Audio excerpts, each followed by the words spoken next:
जबकि बिहार के राजस्व मंत्री और बीजेपी नेता दिलीप जायसवाल खुलेआम मंच से गोली मारने की बात कह रहे हैं।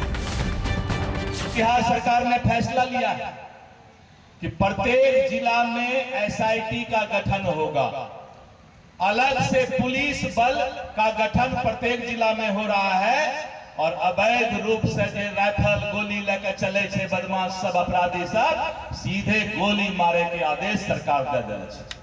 कोई अपराधी अब नहीं बचेगा कहीं पर। जो गोली बंदूक लेके चलता है उस अपराधी को तमाम कर दिया जाएगा, समाप्त कर दिया जाएगा। ये फैसला अभी बिहार सरकार ने कैबिनेट में लिया है। दिलीप जायसवाल फरवरी में पहली बार मंत्री बने और दावा कर रहे हैं कि सरकार ने अपराधियों को सीधे गोली से निपटाने का फैसला लिया है, लेकिन बीजेपी के मंत्री को सहयोगी जेडीयू ही आईना दिखा रही है।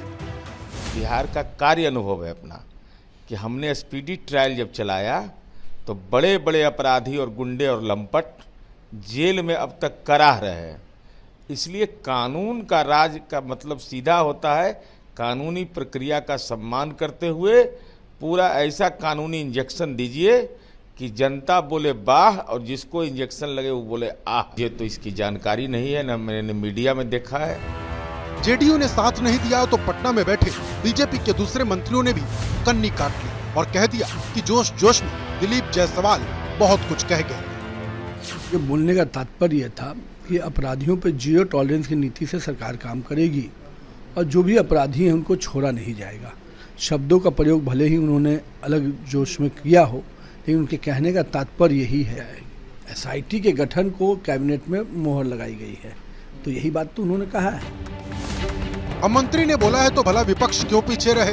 तो आरजेडी ने कह दिया कि मंत्री को कुछ ज्ञान ही नहीं। देखते ही गोली मार देने का इस देश में कानून तब तक नहीं है जब तक कोर्ट की इजाजत नहीं होती। नए नए मंत्री बन रहे हैं, पता नहीं मंत्री का क्या कर्तव्य है, जानकारी नहीं है, अधकचड़े लोग हैं। भाजपा के अंदर में जितना मंत्री है रूल ऑफ एग्जीक्यूटिव बिजनेस की जानकारी होगा तब ना। मंत्री दिलीप जायसवाल बिहार के सीमांचल इलाके से आते हैं।